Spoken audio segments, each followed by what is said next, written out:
64 देवता शंकर के शिवलिंग में है, सारी देवियां 64 योगनियां सारी माताएं शंकर के शिवलिंग में है, सारे नाग किन्नर गंधर्व पितर अप्सरा सब शंकर के शिवलिंग में है, सारे ग्रह राहु केतु शुक्र शनि सब शंकर के शिवलिंग में है। एक लोटा जल जब हम शंकर जी को चढ़ाते हैं तो हमें कहीं जाने की जरूरत नहीं पड़ती, सारे तीर्थ धाम आपके चरणों में। हे भोलेनाथ प्रणाम।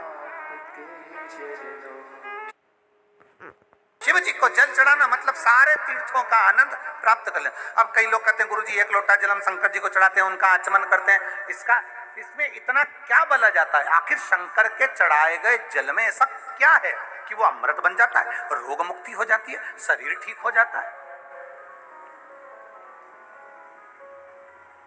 शिव के चढ़ाए गए जल में ऐसा है क्या? शंकर के चढ़ाए गए जल में ऐसा क्या फल है? उसमें सारे देवताओं का वास है, सारी औषधियों का वास है। शंकर को महामृत्युंजय कहा गया, जो मृत्यु को भी जीत सकता है। महामृत्युंजय सब कुछ उसमें बसा। कहा पार्वती जी ने कहा नहीं भोलेनाथ जी चलो गंगा जी के घाट पर दीप दान करना, 1.25 लाख दीप। शंकर भगवान के चल। पार्वती जी बोली गणेश जी को भी लेके चलना है क्योंकि दीपदान तो उसी के लिए, उसको भी लेकर गणेश जी को बिठा दिया दूर, गंगा जी बह रही इधर, शंकर जी को बिठाया उधर। शंकर जी से कहा तुम दिया लगा लगा के दो, मैं छोड़ती जाती हूँ। दीपदान करने का नियम होता है, जहां दिया बहकर जाता है ना उधर देखकर दिया नहीं छोड़ा जाता। जहां से नदी बहकर आ रही है ना, अगर नदी इधर से आ रही है तो दीपदान करने के लिए हमें उधर मुंह करना पड़ता है नदी की ओर। जहां बहकर जा रहा है उधर नहीं देखते, जहां से बहकर आ रही है उधर देखकर दिया छोड़ा जाता है। शंकर जी पीछे बैठे, पार्वती जी को दिया देते जाए, पार्वती जी छोड़ती जाए। पीछे गणेश जी बैठे थे, वो भी खसक खसक के धीरे धीरे धीरे धीरे गंगा जी में पांव डालकर बैठ गए पीछे। अब इधर पार्वती जी उधर मुंह, शंकर जी का उधर मुख, गणेश जी का इधर। शंकर जी दिया लगा कर दें, पार्वती जी गंगा जी में छोड़े, गंगा जी में बहता हुआ गणेश जी के पास पहुंचे, गणेश जी सूंड से पकड़ के वापिस रख ले।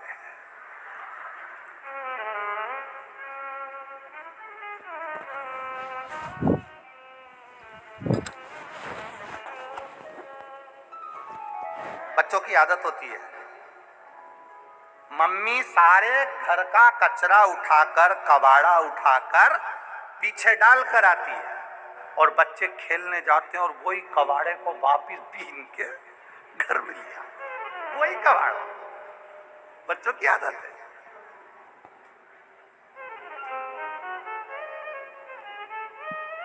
और फिर मम्मी चिल्लाएगी मैंने एक टूटी गाड़ी पीछे पटक दी थी, मैंने सामान पीछे पटक दिया, कौन लेकर आए?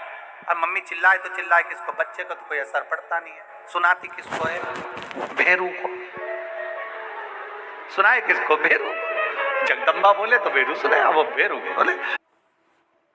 लाख दियों को छोड़ते हुए सुबह से शाम हो गई। पार्वती जी शंकर जी से बोली भोलेनाथ इतने दिए छोड़ दिए पर समझ में नहीं आ रहा ये दिया कैसे बढ़ते जा रहा। शंकर भगवान बोले पार्वती एक बार ब्रह्मा जी कह रहे थे भगवान विष्णु से कि दान करने से बहुत बढ़ता, तू दान कर रही ना दीप का इसलिए बढ़ रहा है। तो पार्वती जी शंकर जी से बोली तुम जल्दी जल्दी दो। अब इनको क्या मालूम था पीछे और जल्दी पकड़ लेगा। दिया इकट्ठा हो गया। थोड़ी देर बाद शंकर जी के पांव के पास में गणेश जी की सूंड दिखी दिया रखते हुए। तो शंकर भगवान ने पार्वती जी से कहा तू पूछ रही दिया कहां से बढ़ रहा है, ये देख तू छोड़ रही है और तेरी औलाद पकड़ रही है, तू छोड़ रही है ये तेरी औलाद पकड़ रही। पार्वती जी गणेश जी के पास में आ गई। गणेश जी से कहा बेटा गणेश ये तुम क्या कर रहे हो? गणेश जी बोले मैया सारे के सारे बह कर जा रहे थे, मैंने सबको पकड़कर किनारा दे दिया, सबको पकड़ा किनारा दे दिया। पार्वती जी गणेश जी से बोली रे गणेश इस संसार सागर में भव सागर में कितने बहकर जाएंगे तो किस किस को किनारा देगा। गणेश जी कहते हैं माँ, जो एक बार शिव महापुराण की कथा में आ गया ना, उसको तो मैं हाथ पकड़कर किनारा दे दूंगा, हाथ पकड़कर किनारा दे दूंगा। ये शिव महापुराण की कथा है जिसका इंतजार स्वयं गणेश जी करते हैं। रिद्धि सिद्धि स्वयं लड्डू में भी वो वाणी का असर आ गया। जिसने खाया खाते सी गालियां देना चालू, ट्रांसफर हो गया, लड्डू में ही गाली ट्रांसफर हो गई।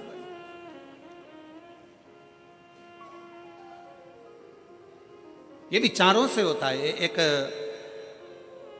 राजा को रात भर नींद नहीं आती थी, बड़ा बेचैन रहता था, बड़ा बेचैन, पूरी रात कर्मठ बदलता रहता था राजा, पूरी रात। और राजा पूरी रात कर्मठ बदलता। 20 दिन हो गए, 1 महीना हो गया, 1.5 महीना हो गया, 2 महीना हो गया, राजा कर्मठ पे कर्मठ बदलता, नींद नहीं आती, बेचैनी होती। राजा को सपने में लगता कि मेरे राजमहल में से पानी टपक रहा है, राजा को लगता कि कोई रो रहा है, राजा को लगता कि कोई अंदर से पुकार रहा है। राजा अपने गुरु जी के पास गया, गुरुदेव मुझे समझ में नहीं आता कि मैं राजा हूं, नगर का राज्य मेरे पास में है, पर समझ में नहीं आता कि मुझे लगता है कि मेरे महल टूट गया, उसमें से पानी टपक रहा है, अंदर से कोई रो रहा है, भोजन करता हूं चित्त नहीं लगता, बेचैनी होती है, अंदर से बहुत बेचैन हूं। गुरुजी ने पूछा घर में सब ठीक तो हैं? हाँ, राजघराने में तो सब ठीक है, पर मुझे ऐसा क्यों हो रहा है? तुम्हारे राजघराने में रानी को भी ऐसा हो रहा है? तो कहा रानी भी अगर भोजन करती है तो चिड़चिड़ करती है, गुस्सा करती है, बेचैन रहती है, बात नहीं करती, बहुत टेंशन में दिखती है, डिप्रेशन में पड़ी रहती है, बच्चों के साथ भी यही प्रॉब्लम हो रहा है। महाराज गुरुजी आप बताओ क्या करें? राजा ने कहा कि मैं कल तुम्हारे महल में पहुंचूंगा। राजा महल में गया, जहां भोजन बन रहा था, उस भोजन बनाने वाली माँ से एक स्त्री भोजन बना रही थी, उस स्त्री के पास राजा गया और स्त्री से पूछा बहन इधर आओ। हाँ महाराज जी, दंडवत प्रणाम। महाराज ने पूछा, ब्राह्मण देवता ने, गुरुजी ने पूछा स्त्री से तुम्हारा घर कैसा है? अरे महाराज पूछो मत ही, बारिश आ रही है ना, बारिश में इतना टेंशन है मुझको, मेरे घर में जगह जगह से पानी टपकता रहता है, बर्तन लगा लगा कर आती हूँ, बच्चे बिलखते रहते हैं, रात भर मुझे नींद नहीं आती, मैं बेचैन रहती हूँ, अपने आप को बहुत कोसती हूँ कि कहाँ का जन्म ले लिया, परिवार भी मेरा ऐसे रोते रोते निकल रहा है। बस गुरु ने समझ लिया। गुरु जी ने राजा से कहा एक काम करो, इस भोजन बनाने वाली का मकान बनवाओ, इस भोजन बनाने वाली का मकान बनवाओ, इस भोजन बनाने वाली के लिए व्यवस्था अच्छी कर दो, फिर देखते हैं क्या होता है। भोजन बनाने वाली का मकान बन गया, व्यवस्था अच्छी हो गई, बच्चों को कपड़े मिल गए, आभूषण मिल गए, भोजन मिल गया। अब भोजन बनाने वाली ने जब भोजन बनाना प्रारंभ करा, राजा उस दिन से खुश रहने लगा, रानी उस दिन से खुश रहने लगी। बड़े दोनों आपस में बैठते बातचीत करते, बड़े प्रसन्न दिखते, चेहरे पर रौनक आ गई, रंगत आ गई, डिप्रेशन समाप्त, नींद जो चिड़चिड़ापन था वो समाप्त हो गया, जो पूरी रात की नींद चली गई थी वो अच्छी से नींद आने लगी। गुरुजी से पूछा, गुरुदेव ऐसा क्या हुआ? हमने तो केवल भोजन बनाने वाली का मकान बनवाया, हमने तो केवल भोजन बनाने वाली का बच्चों के लिए व्यवस्था करी और हमारे को बेचैनी मिट गई। गुरुजी ने कहा, जो भोजन बना रही थी वो दिन भर टेंशन में रे रे कर आटा उसनती है, सब्जी काटती है, सब्जी बगाड़ती है, और इतना टेंशन लेकर उसने भोजन बनाया, वो टेंशन खाने के माध्यम से तेरे शरीर के अंदर चले गया और वो चिंता तुझे खाने लगी, वो सुखी हो गई, तू सुखी हो गया। हमारा घर हमारा स्वर्ग है। घर में बहू भोजन बनाने वाली, घर में काम करने वाला व्यक्ति, घर में रहने वाला व्यक्ति, हमें अपना घर ऐसा नहीं बनाना कि झाड़ू लगाने वाले आई वो पूरे मोहल्ले का टेंशन हमारे घर में छोड़कर चली गई, बर्तन वाली आई वो पूरे मोहल्ले का टेंशन हमारे घर में छोड़कर चली गई, वो सब्जी भोजन बनाने वाले आया हमारे घर में पूरा टेंशन देकर चले गया। भोजन बनाने वाले से भी बात करो तो ऐसी बात करना भैया, प्रसन्न चित्त में भोजन बनाना, मुसद्दी लाल जैसे नहीं। आंख में से आंसू झड़ रहा है, चेहरा उतरा पड़ा है और आटा उसन रही है और अंदर से अपने आप को कोस रही है और वही रोटी किसी ने खाई है और उसका चित्त नहीं लग रहा। इसलिए शिव महापुराण की कथा कहती है, घर की बहू, घर की बेटी, घर की माता, घर में रहने वाली जितनी माताएं, तुम्हारे घर में बर्तन मांजने वाले 50 आए, तुम्हारे घर में झाड़ू लगाने वाले 50 आए, तुम्हारे घर में काम करने वाले 50 आए, पर जब आटा उसना जाए, जब रोटी बनाई जाए, तो घर की माँ, घर की बेटी, घर की बहू उसको प्रसन्न चित्त में बनाए तो रोटी खाने वाले अपने आप खाएंगे, तो घर से क्लेश समाप्त हो जाएगा, चिड़चिड़पन समाप्त हो जाएगा, डिप्रेशन समाप्त हो जाएगा।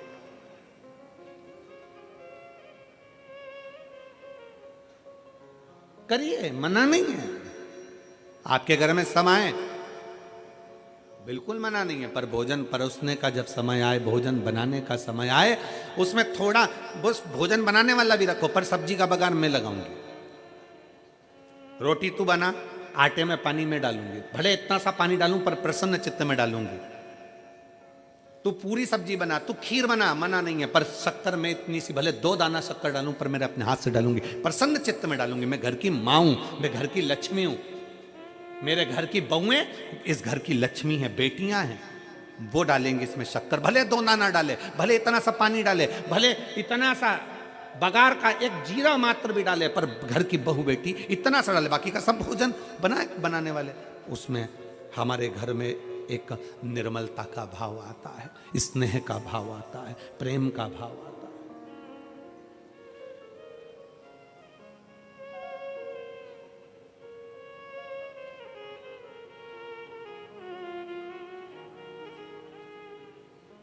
और जहां प्रेम होता है ना, वहां कुछ भी खिला दिया जाए ना, तो भी लोगों को बड़ा आनंद आता है। प्रेम जहां पर है, वहां कुछ भी खिलाया गया, लोगों को आनंद आया। जहां प्रेम ही नहीं है, 56 भोग भी लाकर रख दिए, इसने सीधे अक्रूर जी का चरित्र आता है। दुर्योधन के घर के 56 भोग छोड़कर भगवान अक्रूर काका के घर में चले गए।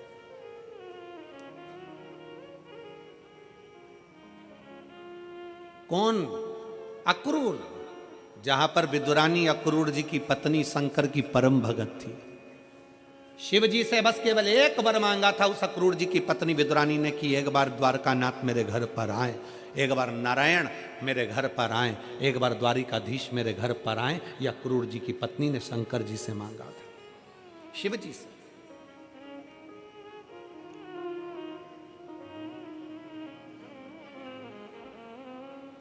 और दुर्योधन के मेवा त्यागे, साग विदुर घर खाई, सबसे ऊंची प्रेम सगाई, सबसे ऊंची प्रेम सगाई।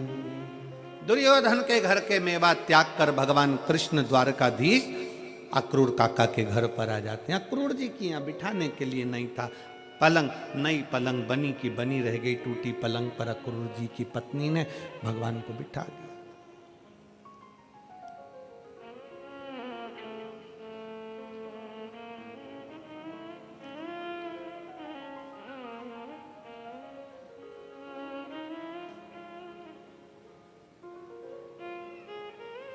और खाने के लिए दिया तो क्या दिया था, जम के बोलो जरा।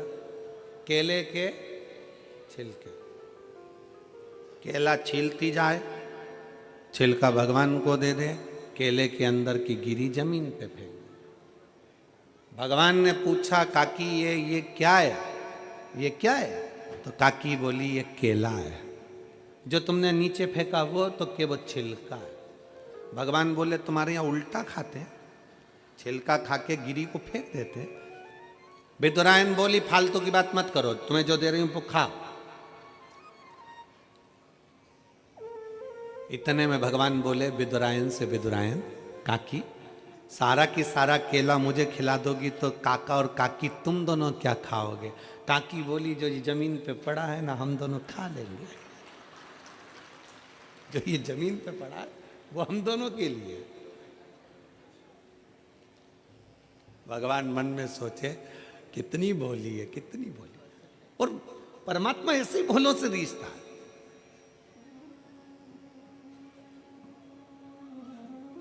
भगवान रीझता भी ऐसो सही है। भगवान को रिझाने का तरीका भी यही है। एक पत्र है,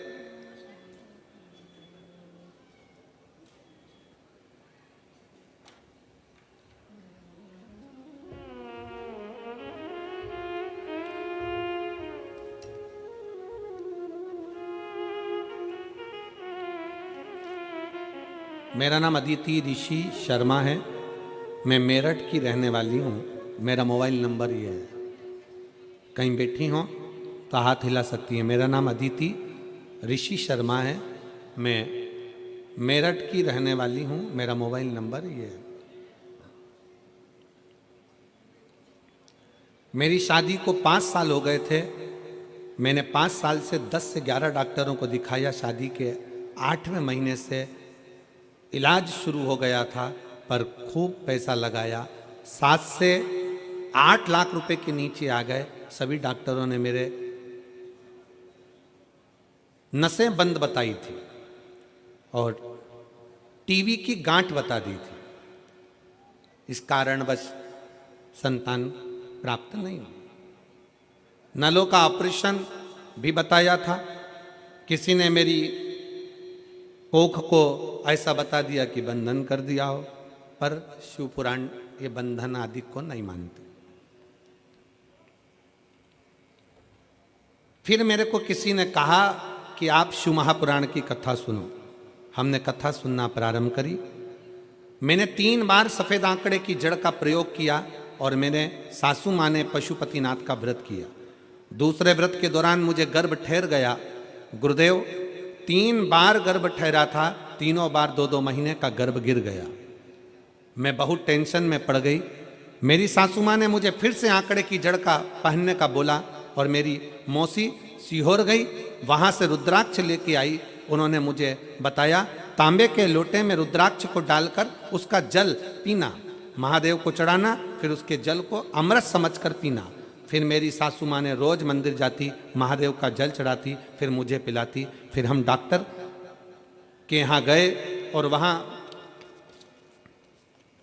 उन्होंने कहा कि बच्चा जरूर होगा, महादेव पर विश्वास करो। और हम बाबा पर विश्वास करते रहे और बाबा की कृपा से मेरा गर्भ तो ठहर गया।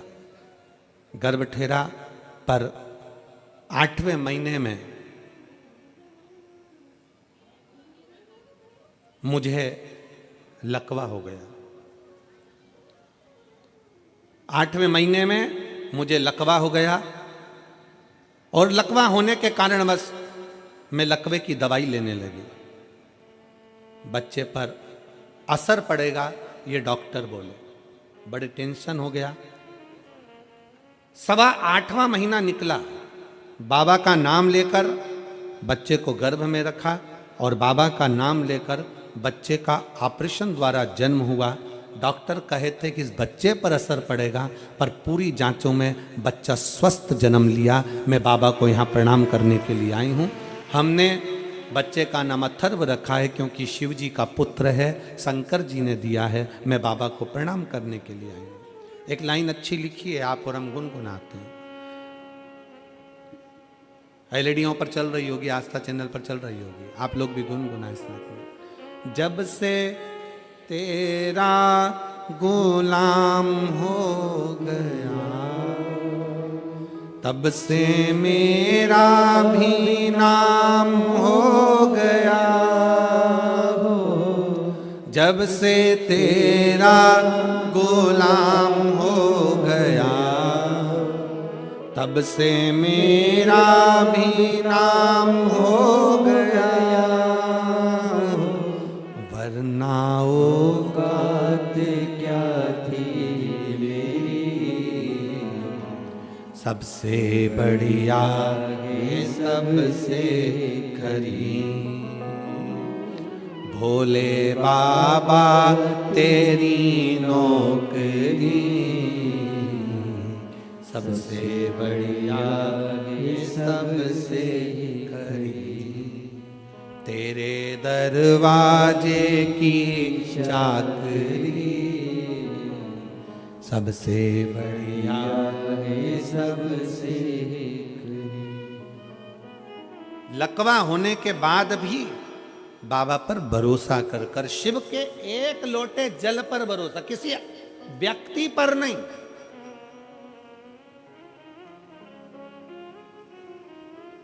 और फिर निवेदन है आपको व्यासपीठ के माध्यम से, सियोर वाले महाराज पर रत्ती भर भरोसा मत करो। भरोसा करो तुम्हारे एक लोटे जल पर और देवाधिदेव महादेव पर भरोसा करो, महाराज पर नहीं। जैसा तुम्हारा शरीर वैसा हमारा शरीर, जैसे तुम वैसे हम, तुम भी 2 रोटी खाने वाले, हम भी 2 रोटी खाने वाले। और फिर एक निवेदन है, याद रखो अपनी जिंदगी में, किसी कथाकार को, किसी संत को, किसी साधु को, किसी सन्यासी को, किसी तपस्वी को, किसी बाबा को, किसी जोगी को भगवान मत बनाओ। भगवान को भगवान रहने दो और इंसान को इंसान रहने दो। इंसान को इंसान रहने दो और भगवान को भगवान रहने दो। कथा सुनो, भगवान की सुनो, कथा का रसतत्व अपनी जिंदगी में उतारो। शिव पर भरोसा करो, शंकर पर विश्वास करो। तुम्हारे एक लोटे जल पर पूर्ण भरोसा रखो कि तुम जो जल चढ़ा रही हो वो जल साधारण नहीं हो सकता। जो तुमने जल चढ़ाया, मेरा बाबा मेरी सुनेगा, शंकर मेरा हाथ पकड़ेगा और शिव मुझे पार लगाएगा। और कौन आएगा?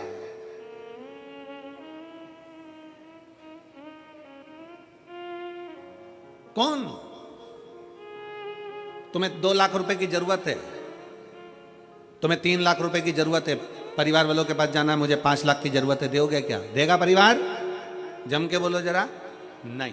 वही 2-3 लाख रुपए के लिए तुम तुम्हारे महाराज के पास जाना, महाराज जी 2-3 लाख रुपए दोगे क्या? नहीं। फिर किसी के पास जाना, तुम दोगे क्या? नहीं।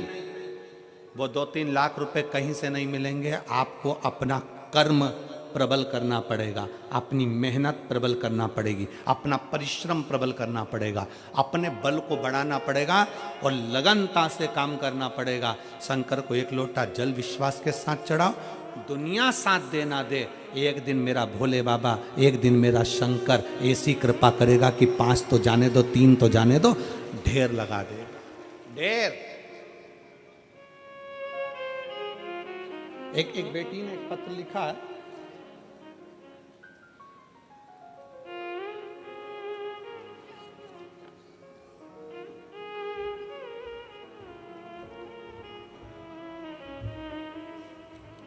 मैं गौरव कश्यप निवासी प्रेमपुरी रेलवे रोड मेरठ की रहने वाली हूँ।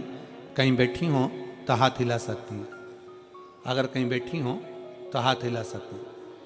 मेरा नाम खुशी कश्यप है, पति का नाम गौरव कश्यप है, निवासी प्रेमपुरी रेलवे रोड मेरठ उत्तर प्रदेश की रहने वाली हूँ। मेरा मोबाइल नंबर ये है। एक लोटे जल का मैं क्या वर्णन करूँ गुरुदेव। मेरी शादी 2022 में हुई थी। शादी के कुछ महीनों बाद मुझे एक ऐसी बीमारी ने घेर लिया, शायद ही देश में 4 से 5% महिलाओं को होती होगी। ये बीमारी ऐसी थी कि मेरे सिर के, मेरी भुकुटियों के सारे के सारे बाल उड़ जाते थे, जिसका फोटो मैं आगे लगा रही हूँ। पहले 1 नंबर का फोटो आप लोग उस पर देखेंगे, पहले नंबर का फोटो, जिस फोटो में उसके पूरे शरीर के बाल, पूरे केश, सिर के, भुकुटी के सारे के सारे बाल उसके उड़ गए। ये बीमारी कैसी थी, मेरे सिर के सारे बाल उड़ जाते थे, लेकिन गुरुदेव मेरे आईब्रो के भी बाल उड़ गए। परेशान थी, करूं तो क्या करूं। महिला की सुंदरता उसके बालों से होती है, ऐसा कहा जाता है। ऐसी बीमारी को देखकर मेरे पति, पापा, सभी परिवार वाले परेशान हो गए। मेरी बीमारी का इलाज निरंतर रूप से 1 साल तक चलता रहा। मेरठ में ऐसा कोई ही डॉक्टर छोड़ा होगा जिनके पास में इलाज नहीं करवाया हो। जो भी हम कमाते वो सब डॉक्टरों के पास में चला जाता, लेकिन इतना इलाज होने के बाद भी कोई परिणाम नहीं मिला। ऐसे में परेशान होकर मैं अपने फूफा जी से मिली थी। उन्होंने आपकी शिव महापुराण की कथा के बारे में बताया। और तुम रोज अपने फोन में कथा सुने, शिवालय में जाकर 1 लोटा जल चढ़ाओ, उसी जल का घर लाकर उसका आचमन कुंदकेश्वर महादेव के नाम से करो, उसी जल को सिर पर भी लगाओ। इसी बीच मेरे पापा सीहोर में गए और वहाँ जाकर मेरे लिए प्रार्थना करी। मेरी बेटी की शादी अभी नई हुई है, उसे इतनी बड़ी बीमारी हो गई, बाबा आप कुछ कृपा करो, बीमारी से मुक्त करो। अब जब भी कथा सीहोर में होगी मैं अपने साथ अपनी बेटी को नमन कराने के लिए लाऊंगा, ऐसा बोलकर घर आ गए। लेकिन उसके बाद में और मेरे पति दोनों ही रोज साथ में मंदिर जाते। ऐसा करते हुए मुझे 3 महीने गुजर गए और मेरे महादेव बाबा ने अपनी कृपा बरसाना शुरू कर दी। आज मैं पूर्ण तरह से ठीक हो गई, मेरे पूरे सिर के बाल भी आ गए और मेरी आईब्रो भी वापस आ गई और बाबा की कृपा मुझ पर हो गई। ये शिव तत्व। अब दूसरा फोटो देखिए जिसमें उसके केश और वापस आ गए भूकुटी। ये दूसरा फोटो शिव तत्व है। कहीं बैठी हो तो एक बेलपत्र लेने के लिए आ सकती हूं। मैं यजमान परिवार को धन्यवाद देती हूं जिन्होंने मेरठ में हमें शिव महापुराण कथा सुनने का मौका दिया। मैं गोयल जी और बंसल जी आपको साधुवाद देता हूं उसके लिए बहुत बहुत। लाइन अच्छी लिखी है, आप और हम गुनगुना लेते हैं एक बार। खाली ना जाता कोई दर से तुम्हारे, खाली ना जाता कोई दर से तुम्हारे, मैं भी खड़ी हूँ नन्ही बाहें पसारे, अपने हृदय से लगा लो गिरा जा रहा हूँ, उठा लो भोले अपने दर से अब तो ना टालो, गिरी जा रही हूँ, उठा लो। शंकर भगवान को 1 लोटा जल शिवजी से करी हुई प्रार्थना, शंकर से करा गया विनय खाली नहीं जा सकता। शंकर की इस पंडाल में बैठकर सुनी हुई शिव महापुराण की कथा खाली नहीं जा सकती। वो दिए बिगर नहीं देती जरूर।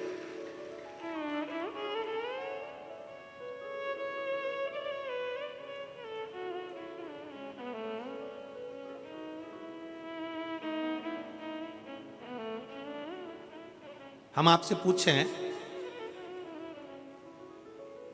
अगर मान लो हम तो आपको कभी मिले नहीं, कभी आपसे पर्सनल हमारी कोई बात नहीं होती, मिलना हुआ कभी आपसे? नहीं, कहीं आपसे मिलना जुलना कहीं नहीं हुआ। टीवी के माध्यम से, कथा के माध्यम से आप लोग कथा में आते हैं, कथा के पंडाल में पहुंचते, ना आप हमें मिले ना हम आपको, केवल कथा। जब कथा आपको हमसे जोड़ सकती है तो इतना विश्वास मानकर चलना कि कथा शंकर से भी जोड़ सकती है, शिव से भी जोड़ सकती है। श्रीमद् भागवत कथा किस किसने सुनी है? हाथ उठाओ जरा। सबने सुनी है भागवत जी? रख लो, वापिस दल लो। भागवत में सुना? रुक्मणी जी कभी भगवान कृष्ण से मिली थी क्या? जम के बोलो जरा। नहीं। भगवान कृष्ण कभी रुक्मणी से मिले थे? नहीं, कभी नहीं मिले।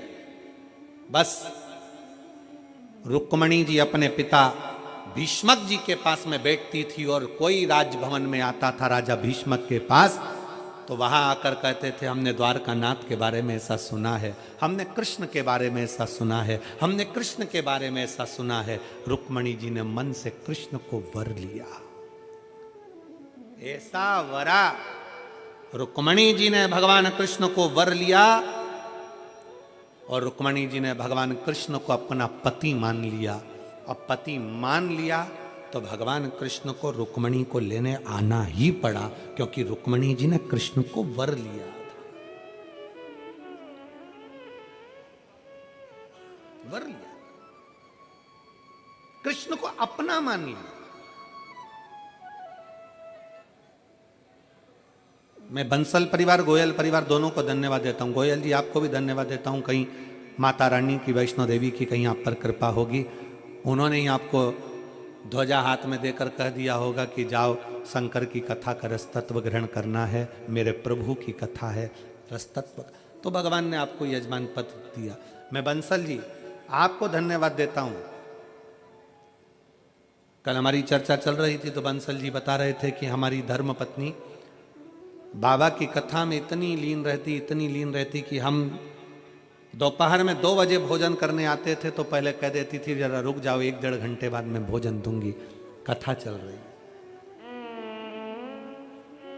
हमने उसकी कथा की रुचि को देखते देखते अपने घर पर 5 बजे के बाद आना प्रारंभ करा भोजन करने के लिए, क्योंकि वो कथा में लगी रहती थी। फिर उन्होंने जिद करा कि हरिद्वार में कथा हो रही है महाराज, हमको लेकर चलो। पर कोई घर में कार्य आ गया था जिसके कारणवश अम्मा नहीं पहुंचे। इतनी रोई बाबा को याद कर कर कि कुछ भी हो जाए एक बार मेरठ में बाबा जरूर पधारो, और वो शिव की कृपा आए। ये भक्ति है आपका, ये विश्वास है आपका, ये भरोसा है आपका। गिरा जा रहा हूं, उठा लो भोले अपने दर से, अब तो ना टालो, गिरी जा रही हूं, उठा लो। एक विश्वास रखकर शंकर को पाइए। पार्वती जी ने विश्वास रखा था, अक्रूर जी की पत्नी, उनका विश्वास था। विदुर जी की पत्नी, विदुर जी के दरवाजे पर भगवान आए और विदुरानी केले का छिलका दे रही है। विदुर जी की पत्नी केले का छिलका दे रही है और भगवान विदुर जी की पत्नी का केले के छिलके को भी प्रेम से पाते हैं। विदुर जी की पत्नी जब विदुरायन देती केले का छिलका, क्योंकि विश्वास था। रुक्मणी जी से भगवान कृष्ण कभी नहीं मिले, भगवान कृष्ण से रुक्मणी जी कभी नहीं मिली, पर रुक्मणी ने अपने कथा में सुन रखा था कि कृष्ण ऐसे हैं, उनको पाने की ललकता बढ़ गई। कथा जब इंसान तक पहुंचा सकती है तो कथा तुम्हारे मन की बात शंकर तक भी पहुंचा सकती है, उससे कह सकती है। किसी आडंबर में नहीं जाना, किसी के भरोसे नहीं रहना। हम तो ठीक है बेटा,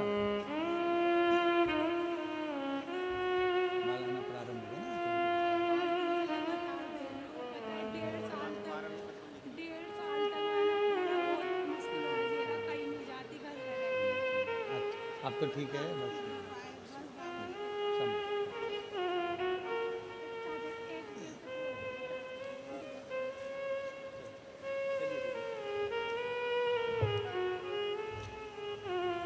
इस बेटी के पूरे भुकुटी के बाल, सिर के बाल सब चले गए थे एक बीमारी में। 1.5 साल से इलाज करा कर थक गई थी। तब आखिरी में शंकर का 1 लोटा जल सारी समस्या का शिव का। तो 13 जनवरी से कुंभ का मेला प्रारंभ हो जाएगा। 10 फरवरी से 16 फरवरी तक कुंभ के मेले में 7 दिन। प्रयागराज में अभी तक 7 दिन की कथा प्रयाग वालों को नहीं मिली थी, जो इस साल महाकुंभ के अवसर पर 10 फरवरी से 16 फरवरी तक मिली है।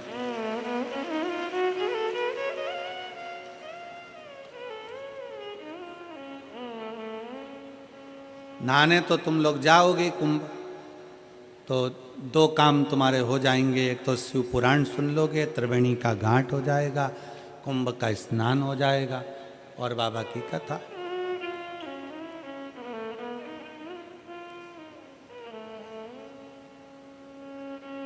अब कुंभ के मेले में जाओ तो बच्चा तुम्हारा हाथ पकड़ा है और तुम बच्चे का हाथ पकड़े हो, दोनों में अंतर है। हम बाबा का हाथ पकड़े शंकर जी का और शंकर जी अपना हाथ पकड़े, दोनों में अंतर है। हम शंकर जी का हाथ पकड़ेंगे तो हो सकता है कि भीड़ में हाथ छूट जाए, पर जब बाप अपने बच्चे का हाथ पकड़ता है तो कितनी भी भीड़ हो छूटने नहीं देता। वो पिता है, जगत का दाता।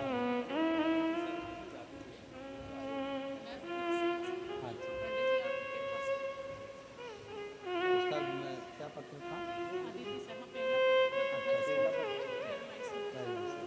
अभी वहाँ नहीं है, उनको एक पत्र, एक बेल पत्र उनको देते हैं। हाँ, ठीक ठीक ठीक है, बधाई।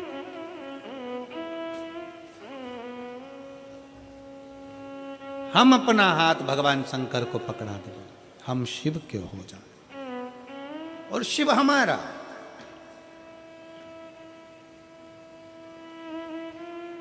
एक प्रसंग आता है बड़ा सुंदर। विनायक का सिर कट गया था और पार्वती जी गंगा जी से प्रार्थना करती हैं कि गंगा तू मेरी बड़ी बहन है,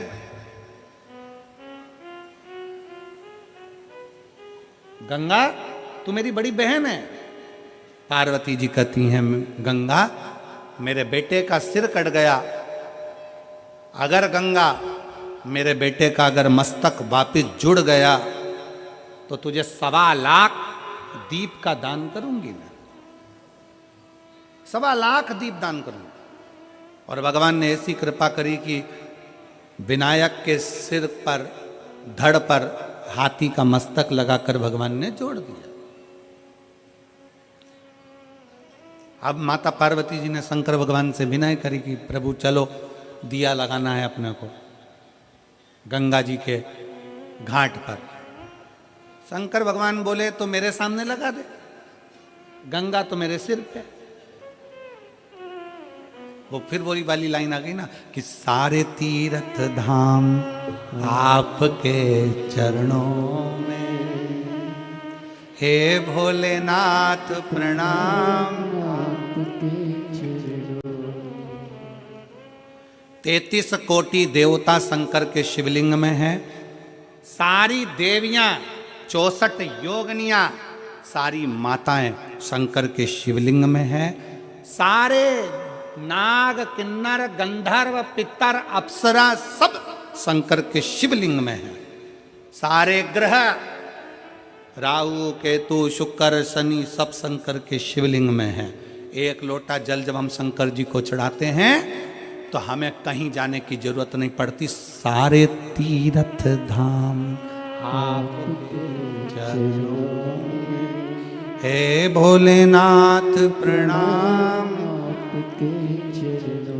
शिव जी को जल चढ़ाना मतलब सारे तीर्थों का आनंद प्राप्त कर लेना। अब कई लोग कहते हैं गुरुजी एक लोटा जल हम शंकर जी को चढ़ाते हैं, उनका आचमन करते हैं, इसमें इतना क्या बोला जाता है? आखिर शंकर के चढ़ाए गए जल में ऐसा क्या है कि वो अमृत बन जाता है, रोग मुक्ति हो जाती है, शरीर ठीक हो जाता है? शिव के चढ़ाए गए जल में ऐसा है क्या? शंकर के चढ़ाए गए जल में ऐसा क्या फल है?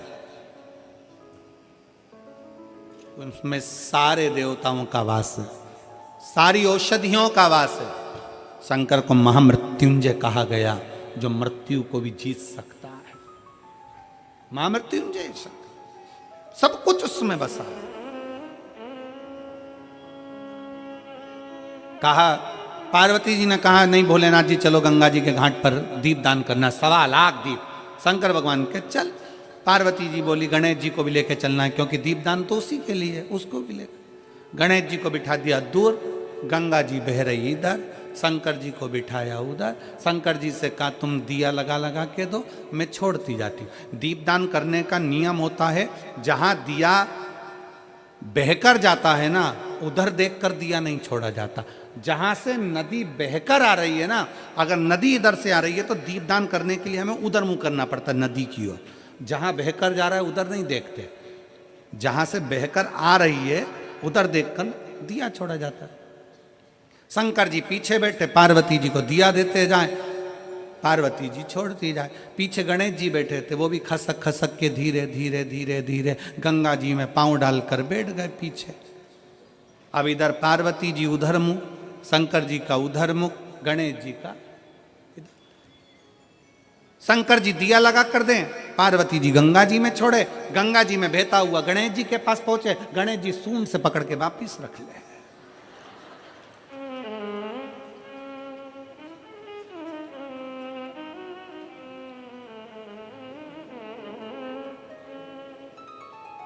बच्चों की आदत होती है, मम्मी सारे घर का कचरा उठाकर, कबाड़ा उठाकर पीछे डाल कर आती है और बच्चे खेलने जाते हैं और वही कबाड़े को वापिस बीन के घर में लिया, वही कबाड़ा।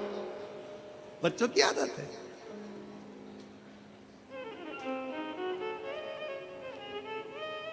और फिर मम्मी चिल्लाएगी, मैंने एक टूटी गाड़ी पीछे पटक दी थी, मैंने सामान पीछे पटक दिया, कौन लेकर आए? अब मम्मी चिल्लाए तो चिल्लाए किसको? बच्चे को तो कोई असर पड़ता नहीं है। सुनाती किसको है? भेरू को। सुनाए किसको? भेरू को। जगदम्बा बोले तो भेरू सुने, वो भेरू को बोले, पति को बोले, मैं इतना सामान उठा उठा के थक गई, काम कर करके थक गई, इतना फैला रहा, इतना फैला रहा, मैं उठाऊं, बार बार उठाऊं, ना जाने कौन कहां से लाकर दे देता है। दादी भी चुप, दादा भी चुप, बच्चा खेलने में लगा और पति सुनने में लगा और जगदम्बा धड़धड़ाने में लगी। और वो बोले, और होता है शादी का 1 साल पति बोलता है, पत्नी सुनती है, शादी का दूसरा साल पत्नी बोलती है, पति सुनता है, शादी के बाकी के साल पति पत्नी दोनों बोलते हैं, पूरा मेरठ सुनता है। होता है। अब वो बोले, ये कचरा मैंने फेंक दिया था, कौन उठा कर लाया? अब शंकर भगवान दिया देते जाएं, पार्वती दिया छोड़ती जाएं, माता गंगा जी के घाट पर दिया लगाती जाए। अब दिया छोड़ते छोड़ते छोड़ते छोड़ते छोड़ते 1.25 लाख दिए को छोड़ते हुए सुबह से शाम हो गई। पार्वती जी शंकर जी से बोली, भोलेनाथ इतने दिए छोड़ दिए पर समझ में नहीं आ रहा ये दिया कैसे बढ़ते जा रहा। शंकर भगवान बोले, पार्वती एक बार ब्रह्मा जी कह रहे थे भगवान विष्णु से कि दान करने से बहुत बढ़ता, तू दान कर रही ना दीप का, इसलिए बढ़ रहा है। तो पार्वती जी शंकर जी से बोली, तुम जल्दी जल्दी दो। अब इनको क्या मालूम था पीछे और जल्दी पकड़ लेगा। दिया इकट्ठा हो गया। थोड़ी देर बाद शंकर जी के पांव के पास में गणेश जी की सूंड दिखी दिया रखते हुए। तो शंकर भगवान ने पार्वती जी से कहा, तू पूछ रही दिया कहां से बढ़ रहा है, ये देख तू छोड़ रही है और तेरी औलाद पकड़ रही है। तू छोड़ रही है, ये तेरी औलाद पकड़ रही है। पार्वती जी गणेश जी के पास में आ गई। गणेश जी से कहा, बेटा गणेश ये तुम क्या कर रहे हो? गणेश जी बोले, मैया सारे के सारे बह कर जा रहे थे, मैंने सबको पकड़कर किनारा दे दिया। सबको पकड़ा, किनारा दे दिया। पार्वती जी गणेश जी से बोली, रे गणेश इस संसार सागर में, भव सागर में कितने बहकर जाएंगे, तो किस किस को किनारा देगा? गणेश जी कहते हैं, माँ जो एक बार शिव महापुराण की कथा में आ गया ना, उसको तो मैं हाथ पकड़कर किनारा दे दूंगा, हाथ पकड़कर किनारा दे दूंगा। ये शिव महापुराण की कथा है जिसका इंतजार स्वयं गणेश जी करते हैं। रिद्धि सिद्धि स्वयं चवण दुलाती है।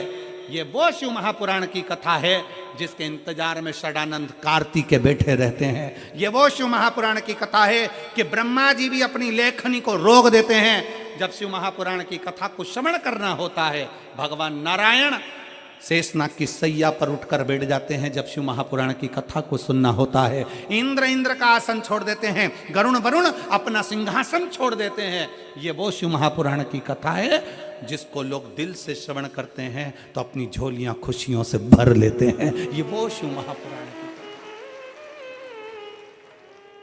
ये वो कथा है। इस कथा का ना पत्रिका छपती है, इस कथा का ना पंपलेट छपता है, इस कथा का ना प्रचार होता है, इस कथा का ना किसी को जाकर चावल दिया जाता है, इस कथा का ना किसी के दरवाजे पर जाकर कहा जाता है कि कथा में आना, कथा में आना। ये कोई नहीं कहता। इस कथा का तो बस लोगों के मन में सूचना मिल जाती है कि कुबेरेश्वर धाम से कुबेर भंडारी पोथी लेकर आ गया और दुनिया के लोग दौड़ दौड़ कर शिव महापुराण की कथा में पहुंच जाते हैं। कथा श्रवण, ना पत्र है, ना व्यवहार है, ना सीहोर से कोई मैसेज, ना सीहोर से कोई तुम्हारे पास फोन कि आओ कथा में, पर भगवान की लगन तुम्हारे भीतर है। तुम अपने पिता से इतना प्रेम करती हो, तुम अपने पिता से इतना प्रेम करती हो जैसे माता सती अपने पिता दक्ष से प्रेम करती थी और पिताजी के जहाँ जाने के लिए आतुर हो गई। मना करा मत जा, शंकर जी बोले मत जा, पर सती मैया बोली मेरे बाप के घर तो जाऊंगी। उसी तरह कई मेरी जीजियाँ जीजा ऐसे हैं कि कथा में तो जाऊंगी, कथा में पहुंचूंगी, वहां मेरा पिता, मेरा शिव, मेरा शंकर ओ घरदानी मुझे श्रवण कराए।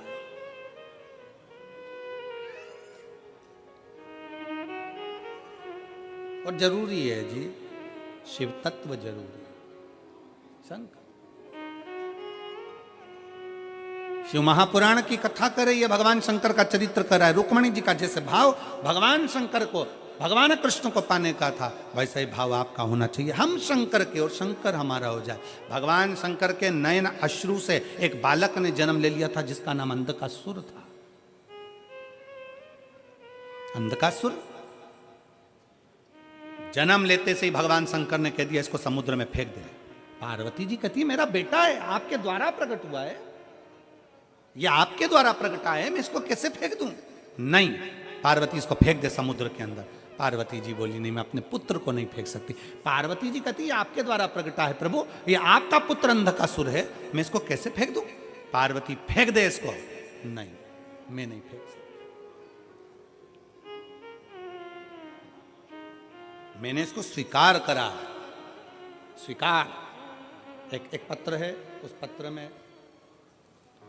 लिखा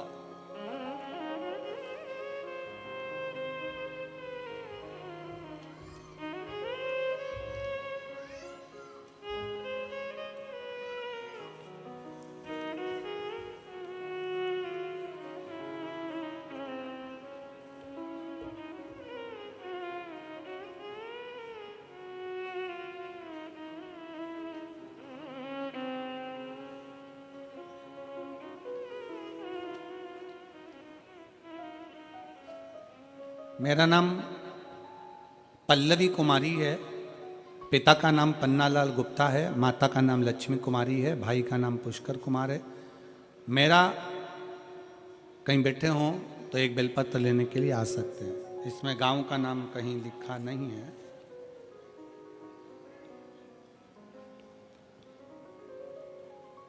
मेरा अचानक से बुखार आ गया और बुखार आने के बाद नाक से खून आने लगा। फिर मेरा नाक से खून आना बंद नहीं हुआ। तब मैं चंडीगढ़ के अस्पतालों में दिखाया, उन्होंने रेफर कर दिया। एम्बुलेंस के साथ पीजीआई अस्पताल में गई तो वहाँ पे डॉक्टर ने देखा और दवाई डाला। फिर मेरा नाक से खून आना बंद हो गया। फिर 2 दिन बाद कान एवं नाक से दोनों जगह से लगातार खून बहने लगा। फिर हमने कई अस्पतालों में दिखाया तो उन्होंने दवाई दिया, पर नाक का और कान का खून बंद नहीं हुआ। परेशान हुए। तब आखिरी में शंकर के मंदिर में जाना प्रारंभ किया। बाबा नंदी के पास बैठकर जल चढ़ाकर आचमन करना प्रारंभ करा और उस आचमन का जल पीना प्रारंभ करा। बाबा ने आज मुझे ठीक कर दिया। मेरे नाक और कान से खून आना बंद हो गया। मैं बाबा को प्रणाम करती हूँ। एक पत्र और बड़ा सुंदर लिखा है। पता है दादूपुर, गौतम बुद्ध नगर। मेरा नाम सोनी है, मेरे पत्नी का नाम गुड़िया है। गुरुदेव, 1 लोटे जल का मैं क्या वर्णन करूं। मेरी पत्नी 6 साल से बीमार थी। सारे डॉक्टरों का दवाई का इलाज कराया परंतु आराम नहीं मिला। फिर मेरी बुआ जी ने बताया कि शंकर की कथा टीवी पर आती है, सुनो, आप उसको सुनना प्रारंभ करो। मेरा बेटा भी आर्मी की तैयारी 4 बार से कर चुका था, 4 साल से परेशान था, पर उसका हो नहीं रहा था। भर्ती में मेरे बेटे ने मुजफ्फरनगर भरा, पर उसमें मार्कशीट फर्जी बताकर हटा दिया गया। दूसरी भर्ती में फिर सारंगपुर भरा, जिसमें डॉक्टरी परेशानी बताकर हटा दिया गया। तब मेरा बेटा शिव मंदिर में जाने लगा और मंदिर में बाबा से प्रार्थना करने लगा। गुरुदेव, वहीं से मैंने एक बेलपत्र उठाकर अपने बाबा से प्रार्थना कर कर बेटे के साथ रख दी। और गुरुदेव, अब मैं बाबा को धन्यवाद देने के लिए आया हूं कि आज मेरा बेटा सरकारी नौकरी, आर्मी में, फौज में नौकरी कर रहा है, जिसका फोटो मैंने लगाया है। कहीं बैठे हों तो एक बेलपत्र लेने के लिए आ सकते हैं। शिव तत्व की प्राप्ति, शंकर की कृपा, आपका विश्वास। पार्वती जी कहती हैं अंधकासुर तुम्हारा पुत्र है। भगवान शंकर कहते हैं सुन पार्वती, जैसे इन पत्रों में कहा गया, पार्वती शंकर स्वयं करें, पार्वती मृत्यु लोक में जन्म लेने वाला, संसार सागर में पैदा होने वाला, जन्म लेने वाला मनुष्य, जलचर, थलचर, वायुचर, कोई पशु है, कोई पक्षी है, कोई जीव है, कोई जंतु है, सब मेरी ही संतान है, सब मेरी औलाद है। प्रभु, तो फिर आपको तो अंधकासुर को संभालना चाहिए, आपको अंधकासुर को संभालना चाहिए। भगवान शंकर कहते हैं पार्वती, संसार सागर में जन्म लेने के बाद मनुष्य अपने कर्म को भोगता है। जब दुख की घड़ी होती है, जब मुझे पुकारता है, तो मैं उसके दुख को मिटाने के लिए उसके दरवाजे पर पहुंचता हूं। पार्वती, जब सुख रहता है ना मनुष्य के पास में, तब वो मेरा स्मरण नहीं कर पाता, तब मेरा स्मरण नहीं कर पाता। शिव महापुराण की कथा कहती है,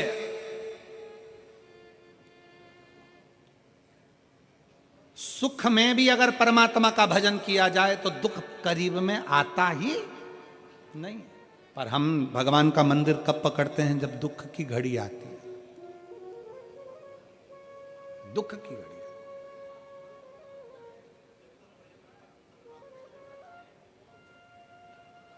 कितना सुंदर कहा है कि दुकान चल रही है ना जब तक, तब तक पत्नी के जेवर भी बनवा दो। दुकान चल रही है तब तक मकान भी बना लो।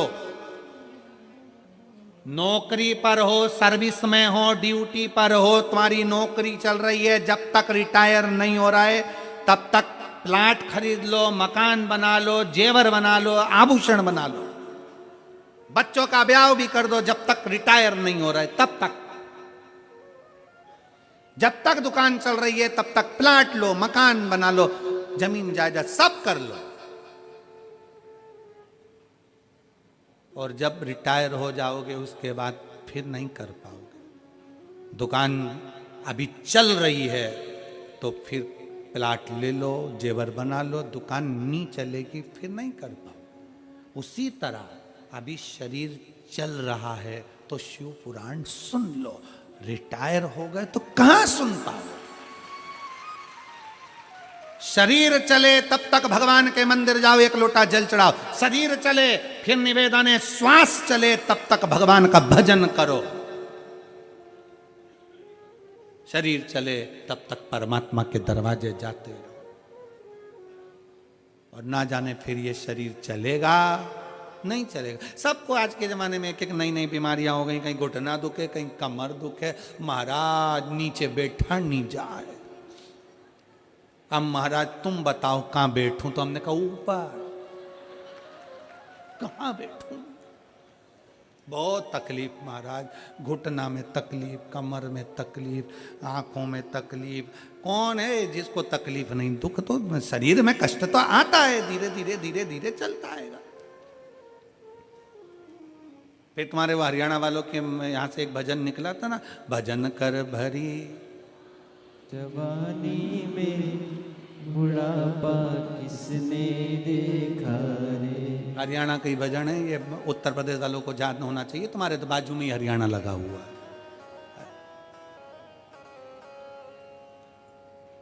और बुढ़ापे में क्या है इसमें? बुढ़ापे में है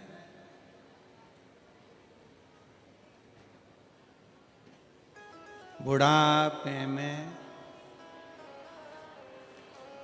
सोफा सेट हिलेगा, दांत सारे दांत हिलेंगे, तुम हंस नहीं पाओगे, इसलिए हंस लो भरी जवानी में। और आज के जमाने में कौन, जितने बुजुर्ग हंस लेते हैं, जितने बच्चे हंस लेते हैं, जवानी में लोग उतना हंस भी नहीं पाते। ज्यादा हंस लेते हैं तो पत्नी देख लेती, क्या बात है, बेचारा हंसना ही छोड़ दिया। अगर मोबाइल चलाते चलाते अगर पत्नी ज्यादा हंस लेना, मोबाइल चलाते तो पति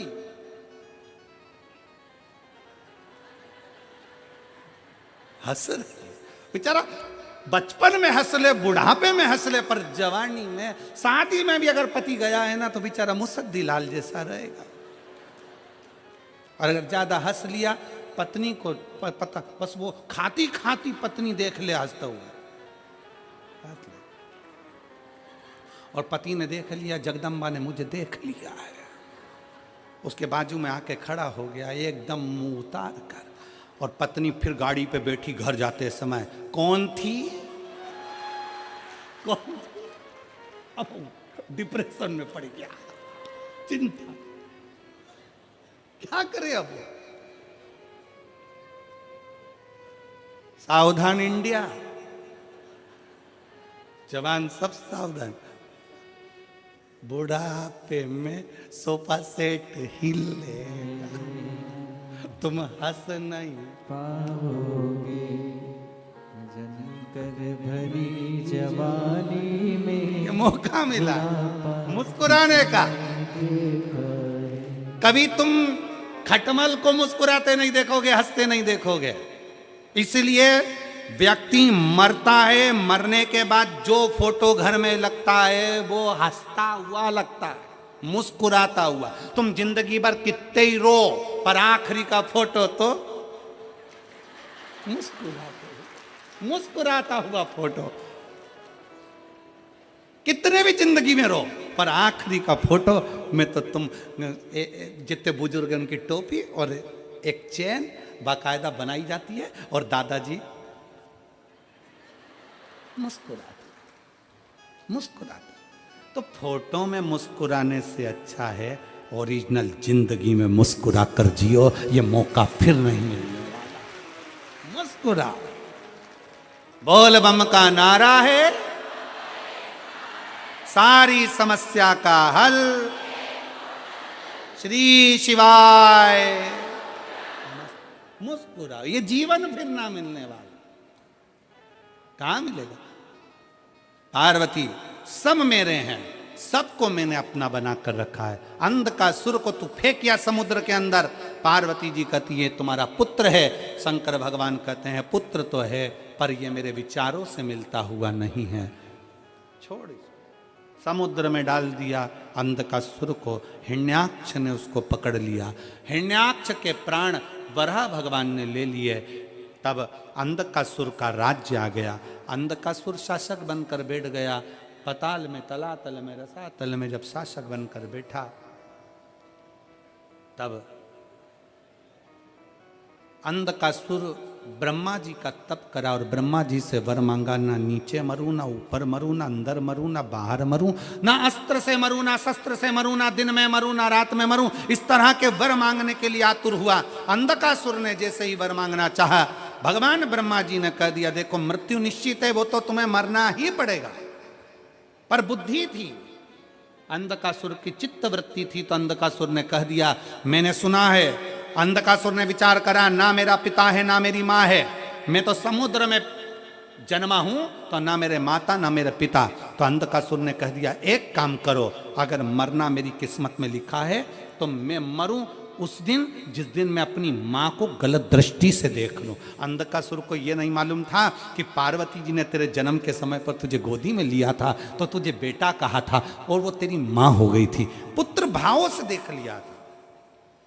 जिस दिन मैं अपनी माता को गलत दृष्टि से देखूं उस दिन मेरे प्राण छूटे। अंधकासुर ने वर मांग लिया ब्रह्मा जी से, ब्रह्मा जी ने वर दे दिया। ठीक है तथास्तु। समय आया, अंधकासुर का शासक बढ़ता गया। बहुत उपद्रव करे अंधकासुर ने, क्योंकि उसको मालूम था मरने वाला तू हूं नहीं।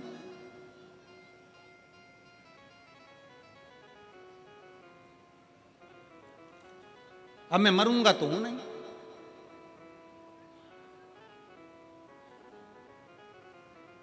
बस मन के अंदर बात पकड़ ली, करा उपद्रव, बहुत करा। इतना उपद्रव अंधकासुर ने करा कि आखिरी में अंधकासुर ने अपने द्वारपालों से कहा कि मुझे विवाह करना है, जो दुनिया की सबसे सुंदर स्त्री है उसको लेकर आओ। द्वारपालों ने कहा जो बहुत सुंदर है वो तो शंकर जी के साथ रहती है। क्या नाम है? पार्वती।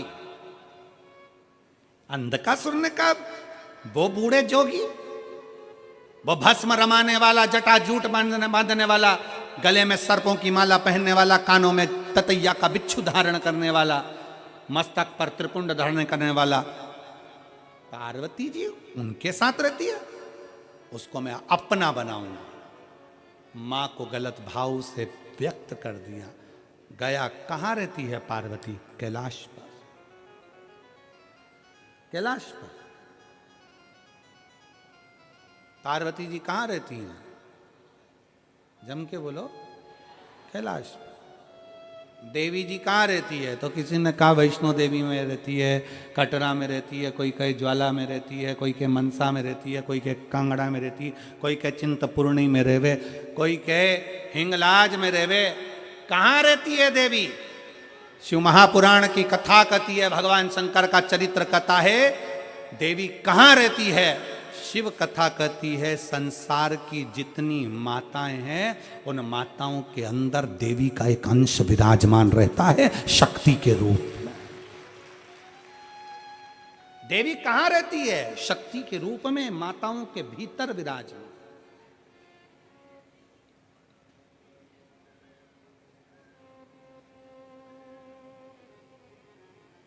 शक्ति के रूप में। इसलिए मेरी जीजियों,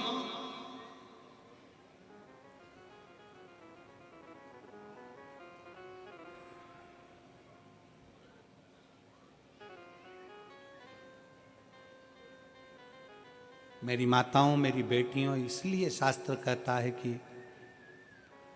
घर की स्त्री को, घर की बेटी को, घर की नारी को तन पर ऐसे वस्त्र पहनना चाहिए कि धन को भी धक्का ना लगे और धर्म को भी धक्का ना लगे।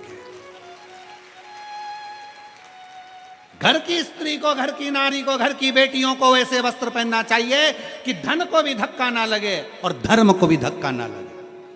हमारे सनातन धर्म को भी धक्का न लगे, ऐसा वस्त्र ना पहनिएगा जिससे कहीं ना कहीं किसी ना किसी रूप में गलत विचार उत्पन्न हो। धन और धर्म को धक्का ना पहुंचे। कितना सुंदर कहा है। हॉस्पिटल में जाइए जरा, हॉस्पिटल गयो कभी? हॉस्पिटल में अरे बोलो तो, गयो कभी?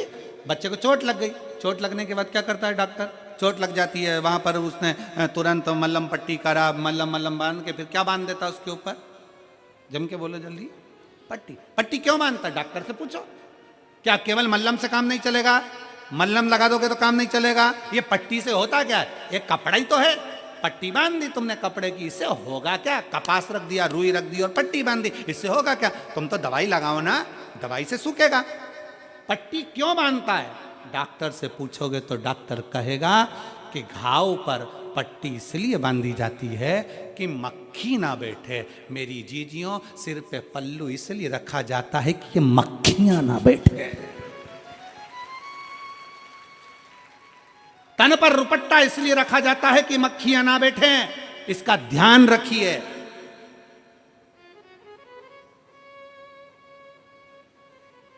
घाव पर मक्खी बैठेगी तो घाव सड़ा देगी। और ये गलत मक्खियां संसार में बहुत सारी हैं, बहुत मक्खियां। इन मक्खियों से बचने के लिए तन पर एक रुपट्टा, सिर पर एक पल्लू होना जरूरी है, बहुत जरूरी।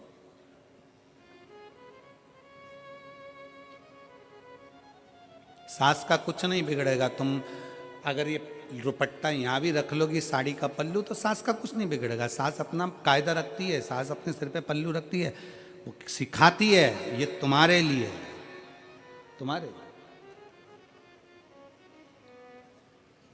वस्त्र पहनो, मना नहीं, पर धर्म और धन को, दोनों को धक्का ना लगे।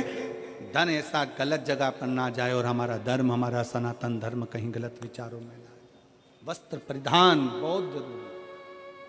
शिव महापुराण की कथा कर रही है, भगवान शंकर का चरित्र कर रहा है, शिव तत्व कर रहा है, भगवान शंकर की कथा कर रही है। अंधकासुर आया, माता पार्वती जी अपने कार्य में लगी थी। लोग कहते हैं देवी जी पहाड़ों पर रहती है, लोग कहते हैं देवी जी वहां रहती है। शिव महापुराण की कथा कहती है प्रत्येक संसार में जन्म लेने वाली एक एक बेटी के अंदर, एक एक स्त्री के अंदर, एक एक नारी के अंदर शक्ति, जगदम्बा की एक शक्ति ज्योत के रूप में उसके अंदर विराजमान रहती है। इसीलिए उसको ज्योता वाली कहते हैं। शक्ति है। और जहां शक्ति है वहीं पर भक्ति है। भक्ति कहां होती है? जहां शक्ति। अब पति से कह दो तुम एक बार करवा चौथ का व्रत कर ले, पति से क्यों? और पति से क्यों तुम भी चलनी में मुंह देखो मेरा? पति से बनेगा? जम के बोलो जरा, नहीं बन सकता। पति से कह दो हरतालिका तीज का व्रत कर लो, नहीं बनेगा। एक शनिवार का व्रत, मंगलवार का व्रत पति करते हैं तो 2 दिन पहले से कह देते हैं कल मेरा शनिवार है। पत्नी कहती है मुझे मालूम है आज शुक्रवार है, मुझे मालूम है। और पत्नी याद रखती है।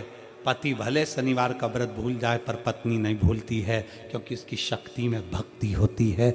जो स्त्री व्रत कर सकती है, जो नारी व्रत कर सकती है, जो बेटियां व्रत कर सकती हैं, जो कन्याएं व्रत कर सकती हैं, वो पुरुष नहीं कर सकता। जो तप साधना नारी कर सकती है वो पुरुष नहीं कर सकता, क्योंकि उसमें शक्ति भी है और उसमें भक्ति, दोनों का समावेश है उसके अंदर, दोनों का।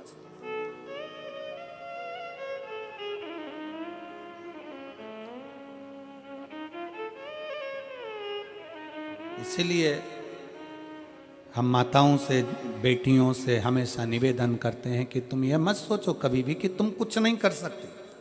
कई लड़के कह देते हैं गुरुजी मैं तो ये कंपटीशन एग्जाम पास ही नहीं कर सकता, मैं तो कंपटीशन एग्जाम में रह जाऊंगा, गुरुजी 4 बार परीक्षा दे ली मैं तो रह जाऊंगा। बेटियां कह देती है मुझे लगता है मेरी किस्मत में आगे बढ़ना लिखा ही नहीं है। कौन कहता है? पहले कथा में कहा था अपने कमरे में अटाला नहीं रखते। तुम लोग रखते हो? अपने कमरे में बेकार सामान नहीं रखते। हमेशा अपने कमरे में अच्छी साड़ी, अच्छा कपड़ा, अच्छा सामान, अच्छा जेवर तुम अपने कमरे में रखते हो, बेकार नहीं रखते। बेकार तो तुम पटक देते हो कहीं और। जब तुम अपने कमरे में बेकार चीज नहीं रख सकते तो ये पूरी पृथ्वी तो मेरे महादेव की है। महादेव अपनी पृथ्वी पर बेकार सामान नहीं रखते। तुम सब कीमत वाले हो, एक से बढ़कर हीरे हो। अपनी कीमत को पहचानो। कभी मुख से ये मत कहो कि मुझसे ये नहीं हो सकता, मैं ये कंपटीशन एग्जाम नहीं निकाल सकता, मैं ये नहीं कर सकता। अपनी एजुकेशन को बढ़ाइए, अपनी मेहनत को बढ़ाइए, अपनी लगनता को बढ़ाइए, अपने कर्म को बढ़ाइए, अपने परिश्रम को बढ़ाइए। जितना पढ़ते थे उससे 4 गुना पढ़ो, जितना अध्ययन करते थे उससे 4 गुना अध्ययन करो। और शंकर भगवान पर एक बेलपत्र समर्पित कर कर, उस पर विश्वास कर कर, अपने ऊपर भरोसा कर कर कि मैं इस एग्जाम को निकलूंगा और निकल कर बताऊंगा, तो निकल ही जाओगे। अपना बल प्रबल करिए, अपना बल। और ऐसों के पास मत बैठो जो तुम्हारा विल पावर कमजोर कर दें। कई लोग ऐसे भी होते हैं। एक मकड़ी जाला बना रही थी, मकड़ी जाला बना रही थी तो वहीं दरवाजे के पीछे छिपकली आ गई। छिपकली देखिए तुम लोगों ने, जम के तो बोलो, देखिए तुम्हारे यहाँ आती है? अच्छा ठीक है। कैसी होती है छिपकली? देखिए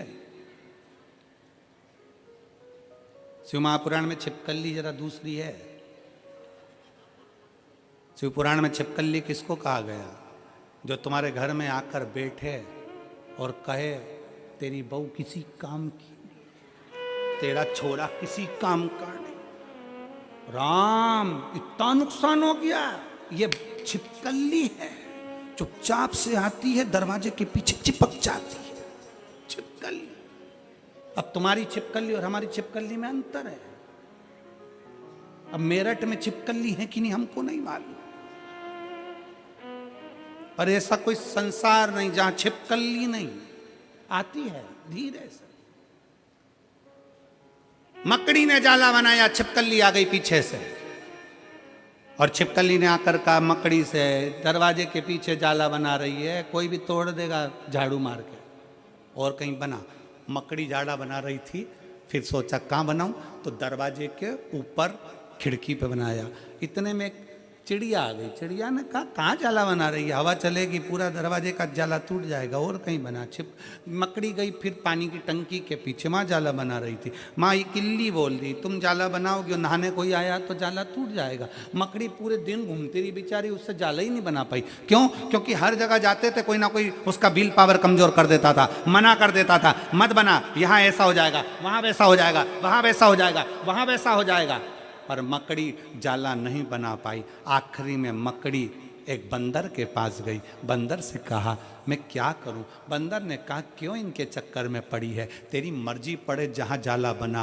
तेरा जाला तू बनाती है, तुझे मालूम है ना कि कितना बोल्ड है, कितना बलवान है। उसी तरह पढ़ाई आप करते हो, अध्ययन आप करते हो, कोचिंग आप करते हो, ट्यूशन आप करते हो, स्कूल में आप पढ़ते हो, तो आप दूसरे के कहने पर चलोगे क्या कि वो कह रहा है मैं इस एग्जाम को नहीं निकाल सकता। तुम अपने अंदर मकड़ी जैसी बोल्डता रखो, अपने आप जाला तैयार होगा। इन छिपकलियों के कहने पर चलोगे तो जिंदगी में कभी आगे नहीं बढ़ पाओगे। अपने आप को प्रबलता दीजिए कि मुझे ये एग्जाम एक पत्र में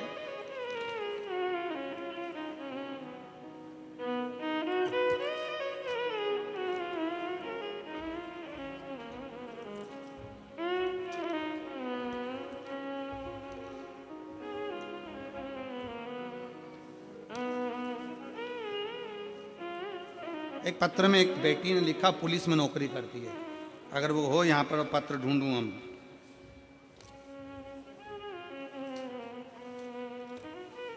हाँ यही है। धन्यवाद महाराज। मैं शशि शमशेर सिरसा गढ़ की रहने वाली हूँ। मेरा मोबाइल नंबर ये है। मैं बाबा क्या गुणगान करूं, मेरी बेटी सोनम शर्मा 2019 में यूपी पुलिस में उसकी नौकरी लगी। 16/5/2019 में वहीं से मेरी बेटी को कंपटीशन एग्जाम और खेल में उसकी रुचि रहती। बेटी ने मन में विचार करा क्या मैं गोल्ड मेडल जीत सकती हूँ।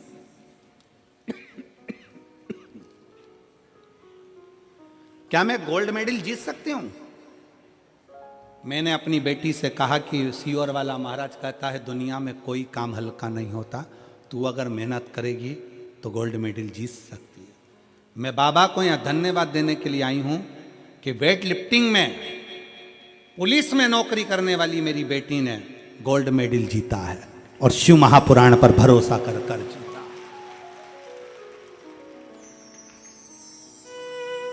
गोल्ड मेडल जीतने के बाद भी मेरी बेटी का जब प्रमोशन बड़ा प्रबल नहीं हुआ तब मेरी बेटी मन से हारी। तो मैंने उस समय भी अपनी बेटी से कहा तो चिंता मत कर, अब हापुड़ में कथा हो रही है, अपन दोनों चलते हैं। बेटी और मैं हापुड़ में कथा सुनने के लिए आई और बाबा से विनय कर गई। आज मेरी बेटी का प्रमोशन हो गया। मैं बेटी को यहाँ धन्यवाद, बाबा को धन्यवाद देने के लिए। कहीं बैठी हो शशि शर्मा, शशि रामशेर, आप लोग पढ़ लो नाम खुद ही, ठीक है, मोबाइल पर। अब रामशेर लिखा है कि शामशेर लिखा है, तुम जानो। मैं शशि रामशेर है, शमशेर है, हाँ शमशेर सिरसागढ़। आइयो माँ, हाँ हाथ हिला दो। श्री शिवाय नमस्तुभ्यम। आ जाओ, एक बेलपत्र ले जाना, आ जाओ। शमशेर सिरसागढ़ की रहने वाली हूं, मेरा मोबाइल नंबर ये है। शिव तत्व की प्राप्ति भगवान बाबा तू कृपा करना, मेरा भी पत्र व्यासपीठ पर पहुंचे, ऐसी करुणा करना। तू मेरा बाप है, तू मेरा पिता है। जहां जगह मिले वहां बैठकर दिल से प्रार्थना करो। सब साथ में बोलेंगे, बाबा को अपने मन के भाव कहेंगे।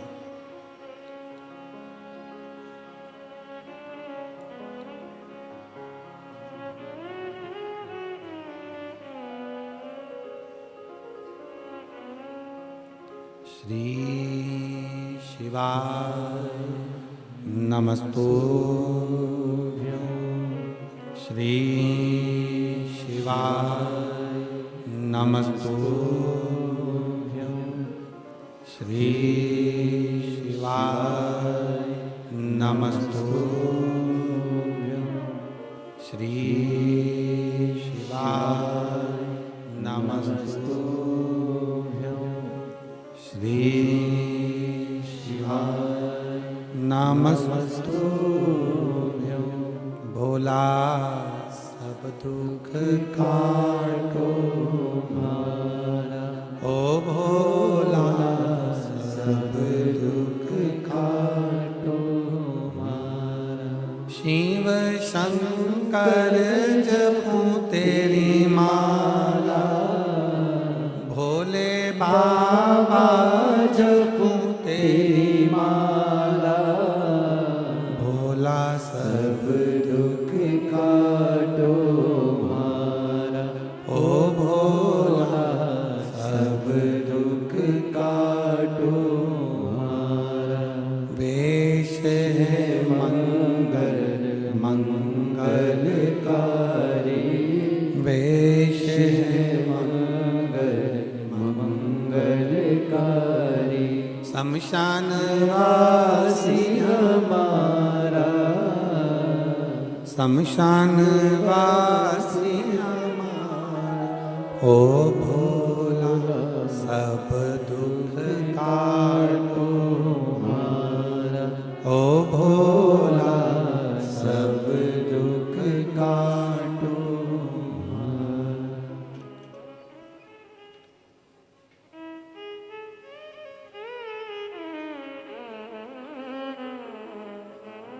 बाबा शिव शंकरो घड़दानी कृपालु दयालु दातार।